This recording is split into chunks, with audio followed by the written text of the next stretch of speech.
Like, he might be one of the smartest fighters to ever fight in the UFC.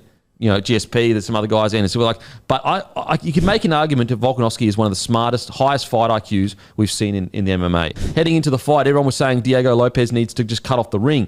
And so what happened last time is he was circling away from Diego Lopes' power hand, which is the conservative thing to do. You're supposed to circle away from someone's power hand. However, Diego Lopes obviously worked on it. So Volk, as soon as this fight started, he circled away from his power hand. Lopes cut him off. So what did Volk do? He just said, okay, I'm going to change it up. I'm going to go the other way, circle into his power hand, which you're always told not to do, and completely dominated the fight. And then throwing in those takedowns too. I know that he didn't actually land the takedowns, but it's not actually about that. If you throw in takedowns, it's why guys like Khabib and Islam Makhachev are so sometimes get like drop people with their hands, is because fighting a stand-up fighter that just throws hands, you might be, let's say you've got a guy and his hands are 9 out of 10, but he only throws hands.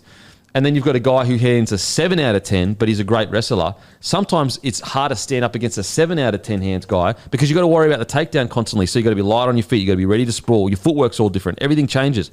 And so Volkanovski's game plan to just throw in a takedown here or there, and in the corner you heard Lopes say to his trainer, I'm pretty sure I need to worry about his takedowns just because he felt Volk's strength. It was a masterclass. It was an absolute masterclass. Equaling Jose Aldo. Like, think about this. So a lot of people had Aldo as the featherweight GOAT, and like it was undisputed almost. He's got the same amount of title wins in the same division, but the sport has progressed 20 years. So like everyone has gotten better. Like when Aldo did it, not to discredit him at all, because I still think he's one of the GOATs, he's incredible. But when Aldo did it, the sport was like half the size that it is now. Maybe even less than that. The sport has progressed so much still since then, and he's equaled his title wins. Like, it's absolutely insane. And also, he's got a win over Aldo, 3 wins over Max Holloway, who a lot of people thought was the featherweight GOAT at the time. Volkanovski, he is our KO can't miss moment. Absolutely mental stuff.